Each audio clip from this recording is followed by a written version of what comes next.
energy today. Since no one else seems to be really talking about this conversation, this is from the Australian today. US on track to be the largest oil exporter. The US is about to supplant Saudi Arabia as the world's largest exporter of oil and petroleum products, an economic power play with seismic geopolitical implications. The shift, which overturned 70 years of precedent and appeared unthinkable until very recently, is expected to take place this year, according to the research company Rystad Energy. Saudi Arabia has led the global market since it began selling oil overseas in the 50s, but a technology-driven shale boom in Texas has positioned the US to embark on its own era of worldwide energy dominance. US President Donald Trump has begun to exploit the enhanced political clout this gives the White House on the world stage. Freed from his predecessors' concerns about the impact of energy embargoes on domestic petrol prices, he has levied sanctions on Iran and Venezuela, two big oil-producing nations. The increased global supply through the growth of Texas crude oil exports has forced down oil prices, weakening the economies of Russia and Saudi Arabia, and compelling them to respond by cutting back on their own production to try and prop up prices. The effects of US energy supremacy are about to become more marked. Said Piers Magnus Nivsen, a senior partner at Rystad, the political and economic impact of this shift in global trade has already been dramatic and will be even more pivotal within the next 5 years.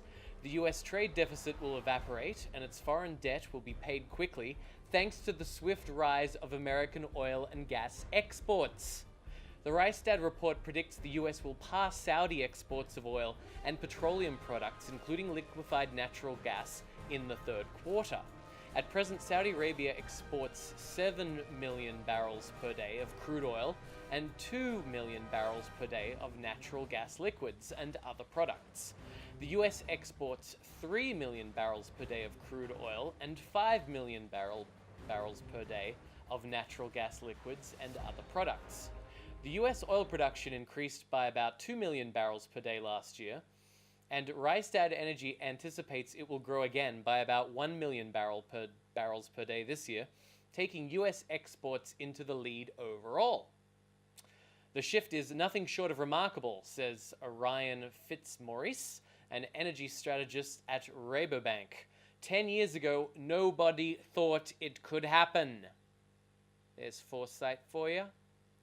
Although the US has been the world's largest oil and liquid natural gas producer since March 2014, it's also the most energy-thirsty country on the planet. It was only in 2015 that Congress lifted a 40-year ban on oil products. With demand rising, particularly in Asia, next year is forecast to be the first year since 1953 that the US exports more energy than it imports. The cradle of the turnaround has been the Permian Basin, a vast oil field in West Texas and New Mexico, where the production has quadrupled in the past 8 years, largely thanks to advances in hydraulic fracking that releases oil from shade. Now I'm just going to freestyle a little bit of the Australian situation to this. Right now we're trying to stop coal exports, let alone any sort of energy production that has carbon emissions. But we also don't want to talk about having any nuclear in this country. We're one of the richest countries in the world for uranium, and we could have started a uranium business, God knows, 30 years ago, 20 years ago, 10 years ago. Not even now are we thinking of getting this done. Another problem, we export so much coal in 1 year overseas that we wouldn't be able to use ourselves in 1 year. Let me repeat that for you. We export enough coal that... It's hard to get your head around this when you're not actually looking at the figures. We export enough coal in 1 year that we wouldn't be able to use in 10 years.